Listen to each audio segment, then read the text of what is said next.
Roman JAKOBSON, Closing Statement, Linguistics and Poetics, page 351. Structural features of their plot are preserved despite the disappearance of their verbal shape.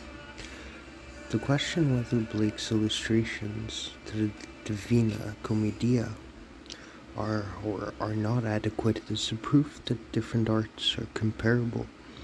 The problems of Baroque or any other historical style transgress the frame of a single art. When handling the surrealistic metaphor, we could hardly pass by Max Ernst's pictures or Louis Brunel's films, The Andalusian Dog, and The Golden Age.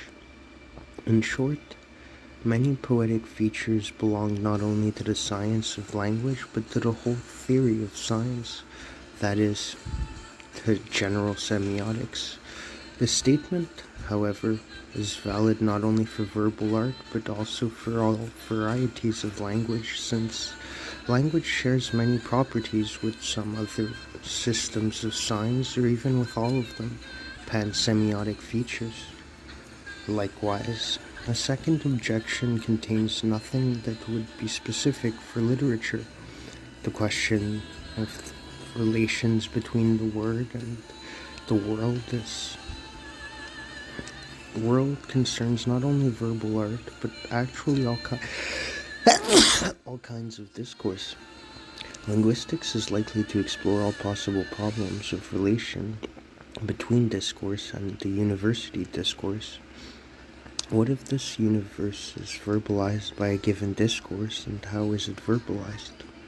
The truth of values, however, as far as they are to say with the logicians, extra-linguistic entities obviously exceed the bounds of poetic and of linguistics in general. Sometimes we hear that poetics, in contradistinction to linguistics, is concerned with evaluation. The separation of the two fields from each other is based on a current but erroneous interpretation of the contrast between the structure of poetry and other types of verbal structure. The latter are said to be opposed by their casual, designless nature to the non-casual, purposeful character of poetic language. In point of fact, any verbal behavior is goal-directed. But the aims are different, and the conformity of the means used to the effect aimed at is a problem that ever more preoccupies inquirers into diverse kinds of verbal communication.